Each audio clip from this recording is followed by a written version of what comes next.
मजाक मजाक में इस कदर आम हो गया है कि अब तो कोई स्कूल, कोई कॉलेज, कोई यूनिवर्सिटी से मुस्तस्ना नहीं। जिस कौम के बच्चे 12-12, 13-13 साल की उम्र में स्कूलों से ही फहाशी और पोर्नोग्राफी के मरीज बन जाते हैं, तो क्या वो हवस के पुजारी नहीं बनेंगे? ऐसी जगह ज़ैनब जैसे केस सामने नहीं आएंगे तो और क्या होगा? मुझे हैरत होती है कि हर बंदा मीडिया को तनकीद का निशाना बनाता है, हर बंदा मीडिया को फहाशी का असल कसूरवार ठहराता है, लेकिन खुद को कोई जिम्मेदार नहीं ठहराता, जो उस मीडिया को बड़े शौक और बाकायदगी से देखता है और उस मीडिया को अरबों रुपए का बिजनेस भी देता है।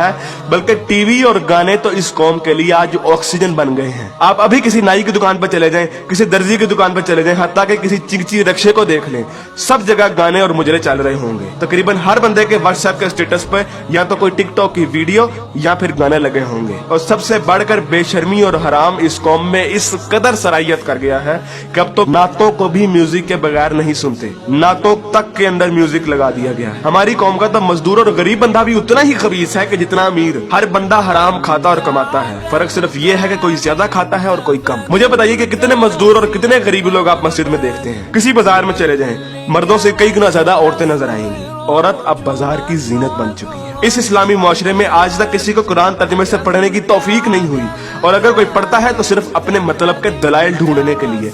बरेलवी कुरान खोलते हैं तो ईद मिलादुन नबी को सही साबित करने के लिए, शिया कुरान खोलते हैं तो जुलूस और मातम को सही साबित करने के लिए, तबलीगी जमात वाले कुरान खोलते हैं तो सिर्फ तबलीग के दलाइल ढूंढने के लिए, औरतें कुरान खोलती हैं तो मर्दों को निगाहें नीची करने वाली आयत दिखाने के लिए, और मर्द कुरान खोलते हैं तो औरतों को पर्दा करने वाली आयत दिखाने के लिए। और बहुत सी अवाम तो ऐसी है कि जो सिर्फ और सिर्फ वजीफे करने के लिए कुरान खोलती है। यानी इन लोगों ने कुरान को अल्लाह की किताब नहीं बल्कि टेलीफोन डायरेक्टरी बना दिया है।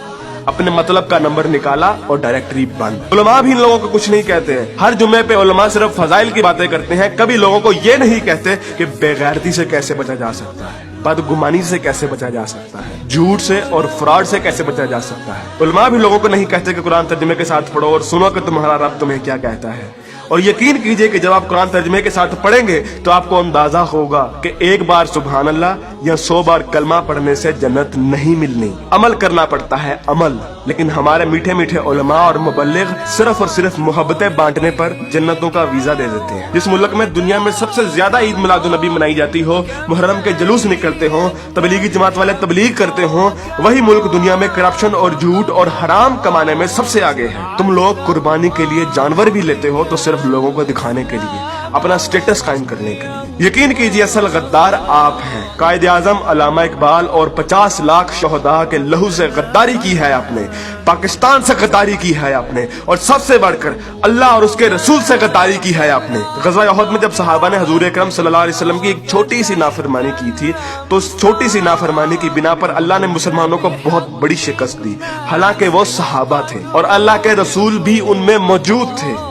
लेकिन आज आप लोग ये कहते हैं कि अगर जंग हुई तो आसमान से फरिश्ते उतरेंगे कतार अंदर कतार। तो पहले अपने अमाल और अपनी औकात देखिए और फिर बात कीजिए। ऐन मुमकिन है कि आप लोगों को इस तकरीर का कोई असर ना हो, क्योंकि जिस पेट में हराम, जबान पे झूठ, कानों में गाने और आंखों में हवस भरी हो, उन दिलों पर हक की बात असर नहीं करती। मैंने कभी इतनी बदतमीजी और सख्त अल्फाज से बात नहीं करनी थी, लेकिन यकीन कीजिए मैं बहुत मजबूर हूँ साफ साफ अल्फाज में अपनी कौम को उनकी हैसियत दिखाने के लिए कि असल में बदनामी के जिम्मेदार आप लोग खुद हैं, कि असल में जलालत आप लोगों ने खुद खरीदी है। ना तो आप कुरान के मोमिन हैं, ना इकबाल के शाहीन।